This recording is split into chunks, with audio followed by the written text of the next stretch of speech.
Hi, my name is Amanda Morrison, and I come from a background in science research, outdoor environmental education, and science teacher professional development.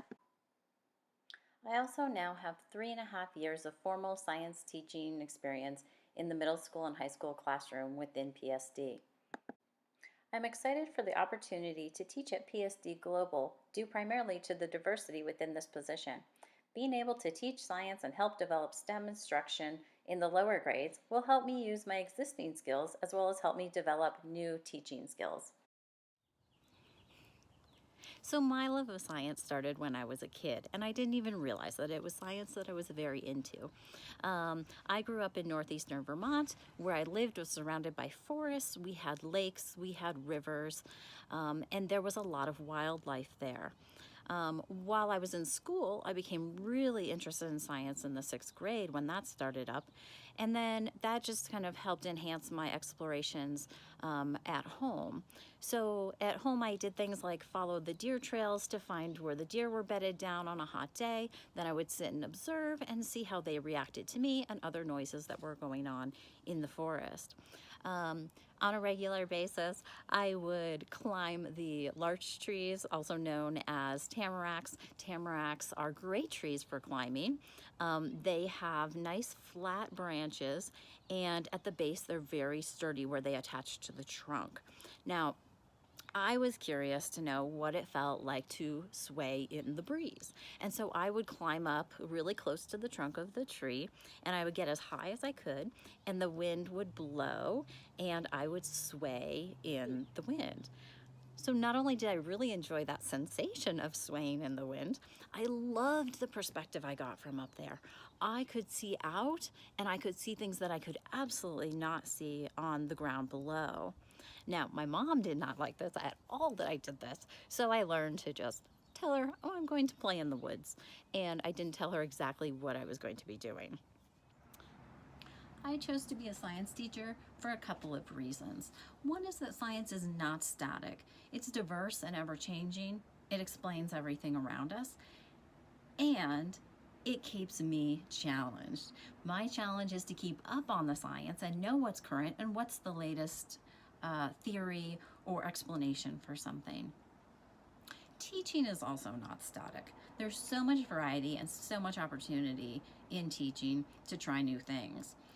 I love that I can teach a lesson one way, evaluate how that lesson went through assessment, and then make revisions and try again to see if I had more of an impact at teaching it a different way. This challenges me to come up with new ways to excite and engage my students, and also helps me remember that teaching and learning needs to be relevant to my audience. I also chose to become a teacher because I experienced something over and over again when I worked in Yellowstone National Park. I was a field researcher. I studied elk and wolf relationships, and I also did an inventory of all of the invasive plants in the northern range of Yellowstone National Park. It was a fantastic job. I was in the field. I was looking at wildlife and plants all day long, and it was an experience I'll never forget. What really struck me was the number of tourists who approached me as I was doing my work, and I was definitely noticeable. I had a huge backpack on. I had a radio telemetry antenna that stuck 3 feet up in the air above my head, and people would say, "What are you doing? Are you contacting aliens?" And I would kind of laugh, and I would say, "No, I'm studying elk and wolf relationships."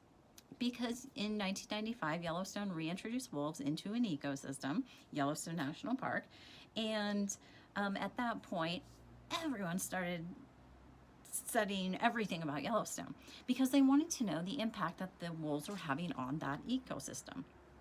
So as I explained over and over and over again to tourists what I was doing, what the research was all about, I started to realize the general population doesn't really understand science so well, especially as it relates to them and their impact on the natural world.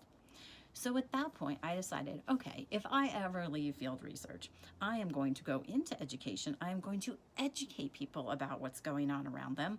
I'm going to include research in my teaching because I want people to understand how science works and how it's informing everything that we know about our lives and the world around us.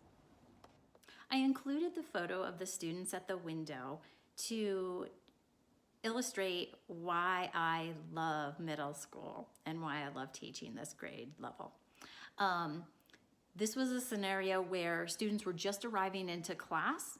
I had the windows open because it has been very hot in the classroom and sunny. And within a matter of minutes, a storm whipped in from the west, bringing strong winds and rain. Students entered the room. Comments started flying like, oh, it smells so good in here. Oh, it's the rain. It smells like rain. And about 10 students ran to the window. I let them stay for about 2 minutes and I observed what they were doing. We then had a discussion about what they were doing at the window, how that experience was for them, and we tied it into condensation, precipitation, and the rest of the water cycle, which they were reviewing in order to write questions for games that they were creating for other students in their 6th grade class.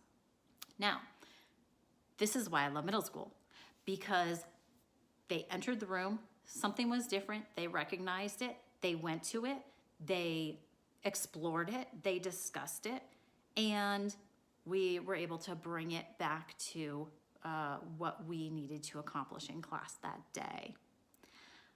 I love the passion, I love the excitement that middle schoolers bring to my class every single day.